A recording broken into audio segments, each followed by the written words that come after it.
আজ সকালে রেল লাইনের ধারে দাঁড়িয়েছিলাম একা। দূর থেকে ভেসে এলো এক চেনা শব্দ। একটা ট্রেন ধীরে ধীরে এগিয়ে আসছে আমার দিকে। ট্রেনটা আমার শরীর ঘেঁষে ছুটে গেল গন্তব্যের পথে।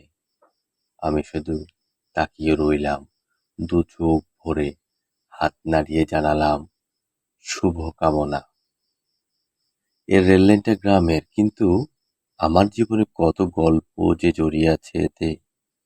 যেন প্রতিটা ভেলির ফাঁকে ফাঁকে লুকিয়ে আছে আমার স্মৃতি, হারিয়ে যাওয়ার স্বপ্ন।